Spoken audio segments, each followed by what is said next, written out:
मेरे प्यारे भाई और बहन, आप सभी को जय मसीह की। खुदावंद के ज़िंदा और पवित्र नाम में आप सबको सलाम।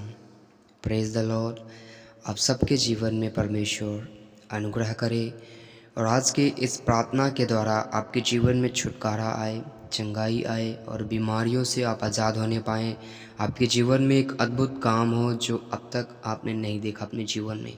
ज़िंदा खुदा, मैं आपका धन्यवाद करता हूँ कि आपने मुझे यह समय दिया कि मैं आपके लोगों के लिए दुआ कर सकूं, प्रार्थना कर सकूं। खुदावंद ज़िंदा परमेश्वर, प्रार्थना सुन रहे इन एक एक भाइयों और बहनों को यीशु के नाम में मैं पवित्र लहू में छिपाता हूं। आपके खुदा बाप इन सब भाइयों और बहनों के जीवन से वो सारे रोग और बीमारियां ख़त्म हो। महान परमेश्वर, आप अनुग्रहकारी दयालु परमेश्वर है, अपने लोगों को बचाने वाला परमेश्वर है। ज़िंदा खुदा, इन दिनों में जो लोगों को भ्रम कर रही हैं आत्माएं, जो लोगों के विश्वास को चुरा रही हैं गंदी आत्माएं, जो आजकल लोग एक दूसरे के ऊपर दोष लगा रहे हैं, लोग पास्टर्स को दोषी ठहराने का प्रयास कर रहे हैं। खुदा, ऐसी गलत आत्माएं जो लोगों के बीच में काम करती है परमेश्वर, इन सब भाई और बहन के जीवन से अलग हो, दूर हो यीशु के नाम में। ऐसा कोई गंदा आत्मा जो इनके मन में ठेस पहुंचाए, जो इनके विश्वास को बिगाड़े, प्रभु यीशु के ज़िंदा नाम में इन भाई और बहनों के जीवन से मैं दूर करता हूं ऐसा हर गंदा आत्मा। प्रभु जी, मैं जानता हूँ आप इकलौता परमेश्वर, स्वर्ग और पृथ्वी का मालिक, और जो कुछ भी बनाया परमेश्वर आपने सृजा और बनाया है। और ज़िंदा खुदा, आप ही सामर्थी और इकलौता परमेश्वर यहोवा हमारा ज़िंदा परमेश्वर है। खुदावंद ज़िंदा परमेश्वर, इन एक एक भाइयों और बहनों को यीशु के नाम में मैं ब्लेस करता हूँ, जो इन दिनों में अपने जीवन में नाउम्मीदी को देख रहे हैं, निराशा को हासिल कर रहे हैं। परमेश्वर, हे मेरे परमेश्वर, मैं दुआ करता हूँ कि इन एक एक भाइयों और बहनों के जीवन से वो हर निराशाएं दूर हों और ये सफल व्यक्ति बनने पाएँ। प्रभु, इनकी नाम धराइयाँ मिटे, जो बहुत दिनों से प्रयास कर रहे हैं कि कोई गवर्नमेंट जॉब मिले या कोई भी वो अपना प्राइवेट काम करना चाहते हैं, कोई भी बिजनेस करना चाहते हैं। प्रभु जी, वो हर भाई बहन अपने कामों को पूरा करने पाए यीशु के ज़िंदा नाम में। परमेश्वर इन्हें बरकत दे, आशीष दे परमेश्वर, और इनके जीवन में उन हर घटियों और कमियों को परमेश्वर दूर कर, जिससे इनके काम रुक रहे हैं। परमेश्वर मेरे खुदा, आप परमेश्वर है, आपकी बातों में सामर्थ है। आपने कहा है कि मैं तेरा चरवाहा हूँ, तुझे कुछ घटी कमी ना होने दूंगा। हाँ परमेश्वर, आप हमारा चरवाहा है, हमें सुखदायी जल के झरनों के पास ले चलता है। परमेश्वर, हमें जीवन का रास्ता दिखा और हमारे जीवन में आनंद की भरपूरी कर परमेश्वर, अपने वचन के मुताबिक। जिंदा पाक खुदा, आप दयालु है, और जिन्होंने परमेश्वर अपने जीवन में पाप के कारण बीमारियां लाई हैं, पाप करने के कारण के जीवन में बीमारियां आई हैं, खुदा मेरे परमेश्वर, हमारे दुखों पर, हमारे कष्टों पर दृष्टि डाल खुदा, और पापों को क्षमा कर परमेश्वर।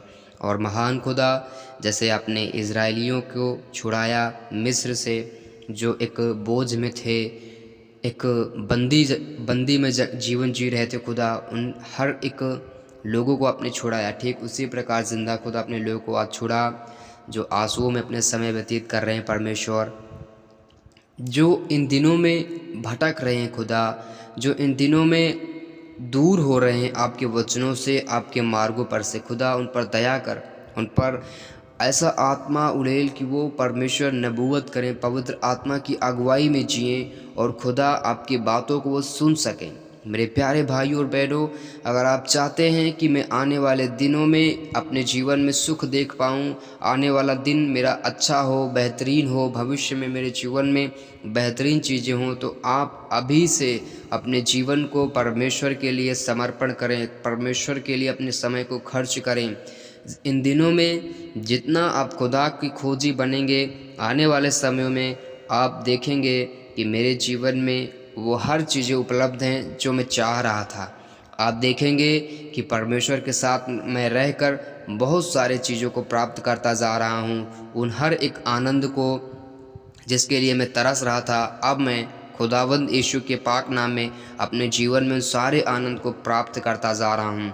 महान परमेश्वर हमारा वो ऐसा परमेश्वर है कि जो परमेश्वर की इच्छा में चलता है उनके आने वाली 1000 पीढ़ियों तक परमेश्वर पर करुणा किए रहता है। अगर आप व्यवस्था विवरण की पुस्तक में पढ़ेंगे 7-8 के बीच में आप जब पढ़ेंगे तो वहाँ पर लिखा है परमेश्वर हमारा दयालु है और वो हज़ारों पीढ़ियों पर करुणा करने वाला परमेश्वर है जब आप उसकी इच्छा में जीते हैं, उसकी आज्ञाओं को मानते हैं। तो मेरे प्रिय भाई बहन, आप चाहते हैं कि मेरे जीवन में लड़ाई झगड़े ख़त्म हो, मेरे जीवन से दुष्ट आत्माओं के काम जाने पाए, ख़त्म होने पाए।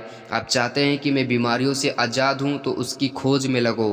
क्या आप नहीं जानते, जब कोई बीमार व्यक्ति खुदावंद के उस नाम को सुनता था, यीशु मसीह के पवित्र नाम को सुनता था, वो चाहता था कि मैं उसके पास जाऊं, यीशु मसीह के पास जाऊं, और वो बड़ी इच्छा रखता था कि वो खुदा, वो परमेश्वर मुझे छुए और मैं चंगा हो जाऊं। ठीक उसी रीति से हमें भी अपने भीतर से, अपने मन में, अपने स्वभाव में परमेश्वर के प्रति एक भूख प्यास रखनी है कि वो परमेश्वर हमें दर्शन दे और हमारे जीवन से सब दुखों को, सब कष्टों को दूर करे और हमारी सारी युक्ति को सफल करे, हमारे मन की इच्छा को पूरी करे।